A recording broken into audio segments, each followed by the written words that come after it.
Assalamualaikum warahmatullahi wabarakatuh. Shalom, Om Swastiastu, Namo Buddhaya, salam kebajikan, salam sejahtera. Selamat pagi Pak Albani dan teman-teman semua. Sebelumnya, perkenalkan kami dari kelas TPB. Hari ini kami akan mempresentasikan hasil tugas akhir kami berupa buku IoT yang sudah kami susun dari rangkaian pembelajaran selama 1 semester ini. Sebelumnya, perkenalkan saya Ketisha Manjelin. Saya Alhamdulillah Sinta Aurelia. Saya Syahrul Putri Rasulidi. Saya Adi Daniel Agresio. Kita meninggal. Saya sebagai koordinator dari mata kuliah Internet of Things. Saya sebagai koordinator dari divisi ilustrator. Saya sebagai koordinator divisi edit. Saya sebagai korbin divisi transkrip. Dan teman-teman TPB semua yang membantu proses pembuatan buku ini.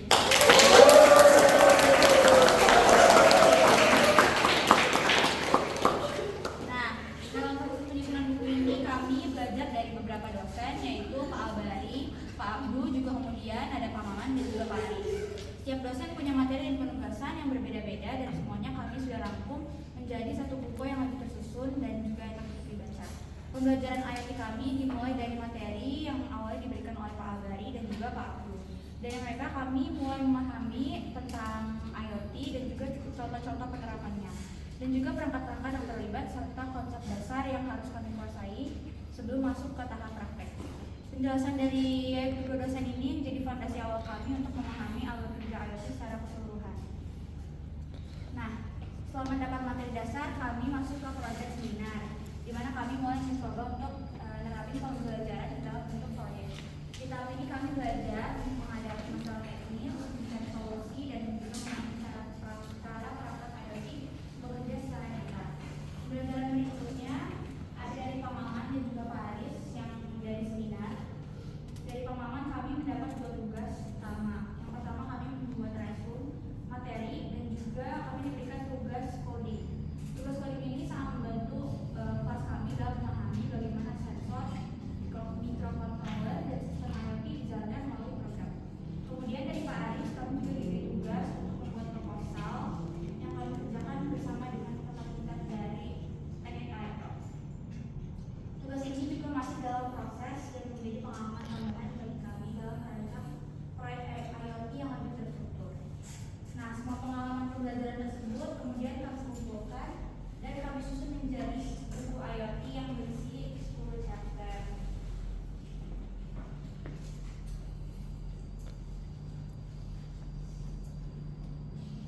Nah, di sini setiap chapter kami merangkum bagian-bagian penting dari materi dan tugas yang sudah kami kerjakan selama 1 semester ini.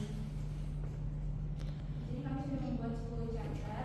Dengan chapter pertama yaitu teknologi pangan dan membangun dunia, yaitu membangun aplikasi untuk UNIC 2025. Kemudian chapter 2 agriculture and systems including innovation for sustainable food production. Kemudian chapter 3 yaitu Internet of Things dan teknologi pangan. Kemudian chapter 4 optimalisasi Microsoft Ecosystem dalam proses pembelajaran IoT. Kemudian chapter 5 revolusi digital pangan, integrasi sensor, AI, dan IoT dalam produksi modern. Kemudian di chapter 6 mengenai revolusi IoT, yaitu mengoptimalkan mutu pangan dari pasca panen hingga distribusi.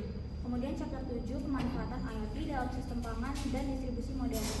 Chapter 8 mengenai kecerdasan digital dalam pertanian dan pangan IoT, sensor dan drone sebagai solusi masa depan. Kemudian chapter 9 saat data berbicara, analisis pangan dengan Google Colab atau coding. Kemudian chapter 10 yang terakhir yaitu teknologi pangan dengan teknik elektro. Nah, melalui 10 chapter ini kami sudah mencoba merangkum pembelajaran kami selama ini dengan cara yang lebih terstruktur, sehingga buku ini bisa dipakai sebagai dokumentasi pembelajaran maupun referensi dasar mengenai IoT. Jadi ini merupakan sekilas mengenai isi buku kami yang kami akan publish di Google Playbook dan Apple Book.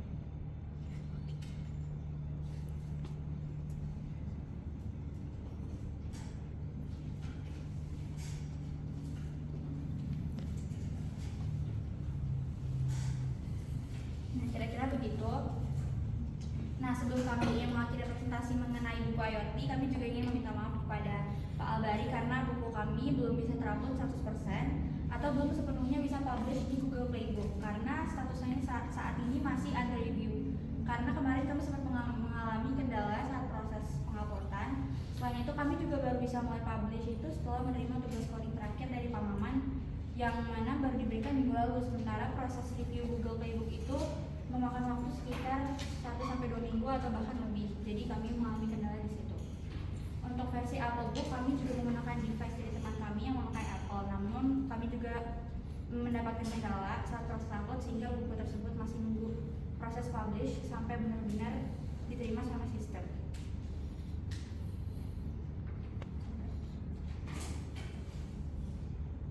Nah di sini untuk status penguploadan buku IoT kami masih dalam under review.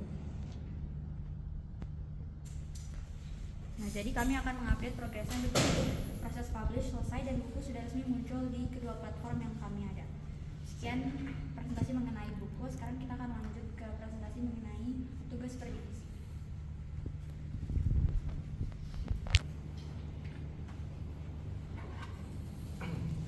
Oke, pembuatan chapter-chapter pada buku ini dimulai oleh divisi kami, yaitu divisi transkrip. Tugas kami yaitu mengumpulkan dan merangkum setiap pertemuan mata kuliah yang berlangsung, baik itu secara tatap muka langsung ataupun dengan cara merekam suara yang disampaikan oleh dosen, rekaman layar pada saat kelas online, serta seminar yang telah berlangsung. Selanjutnya, kami akan memilah dan mengurutkan. Nantinya rekaman-rekaman tersebut akan kami transkrip menggunakan web ataupun fitur dari handphone itu langsung. Setelah menyelesaikan tugas kami, lalu kami akan menyerahkan tugas selanjutnya ke divisi edit untuk melanjutkannya.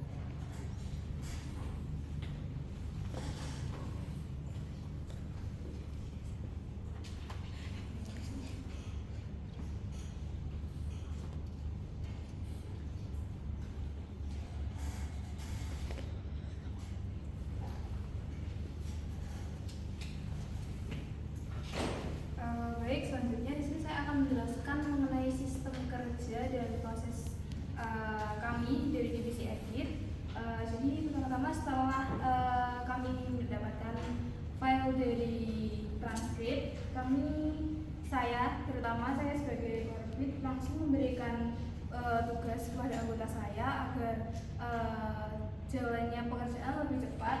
Di sini terdapat pembagian tugas oleh korbit. Setelah file transkrip dikirimkan korbit divisi edit, korbit divisi edit langsung membagikan penugasan kepada masing-masing anggota agar lebih cepat dan teratur. Lalu yang kedua, penentuan deadline penugasan anggota divisi edit. Divisi edit menentukan kapan deadline penugasan mereka. Deadline dibuat secepatnya agar tim ilustrator dapat segera bekerja. Lalu yang selanjutnya terdapat kerjasama tim, yaitu kerjasama tim yang seimbang dan serentak mempercepat dan mempermudah pengerjaan tugas pada tim divisi edit. Lalu terdapat kebersamaan, masing-masing anggota tim edit berperan penting dalam saling mengingatkan, membantu dan mengevaluasi sama anggota tim. Lalu setelah file selesai dikerjakan oleh anggota divisi edit, saya juga mereview kembali pekerjaan mereka. Lalu setelah file jadi dan siap dimasukkan ke dalam Canva, file saya kirimkan ke korbit divisi ilustrator.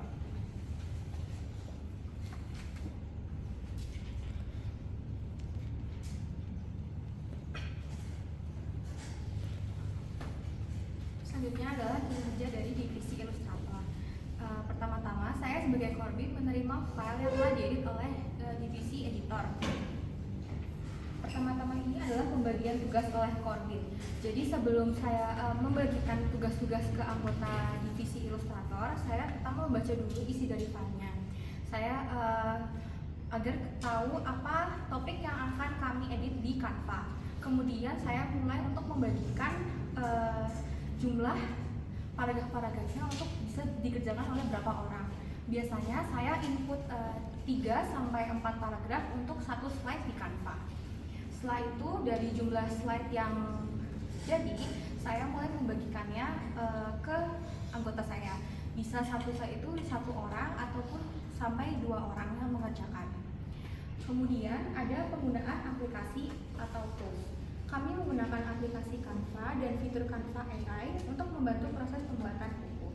Jadi sebelum teman-teman anggota memulai mengerjakan di slide-nya, saya juga mewanti-wanti untuk bisa membaca dulu isi dari halaman yang dikerjakan. Jadi misal di dalam halaman tersebut terdapat penjelasan mengenai Microsoft, maka nanti bisa diinputkan gambar dari Microsoft.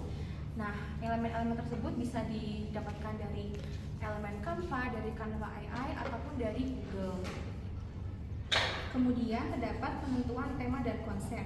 Kami berdiskusi untuk menentukan tema, konsep, dan tata letak semua elemen agar hasil buku terlihat indah.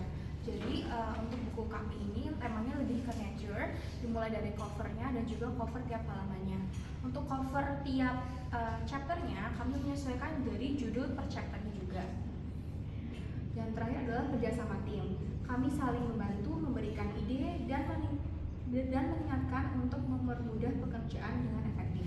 Jadi walaupun terdapat pembagian tugas secara individu, namun di sini kami tetap satu tim. Jadi misal pun ada problem atau apapun masih bisa dikomunikasikan untuk kami dapat menyelesaikan masalah tersebut secara bersama-sama. Sekian presentasi dari kami untuk ujian akhir semester. Pertama kami juga ingin mengucapkan terima kasih yang sebesar-besarnya kepada Pak Albari, Pak Abdul, Pak Aman, dan juga Pak Aris yang sudah kepada kami di semester pertama ini untuk belajar dan mengerjakan berbagai tugas serta proyek terkait IoT yang bersama-sama. Mulai dari materi dasar, ekskul, coding, proposal, sampai mengenai YouTube dan semuanya yang menjadi proses pembelajaran yang berada di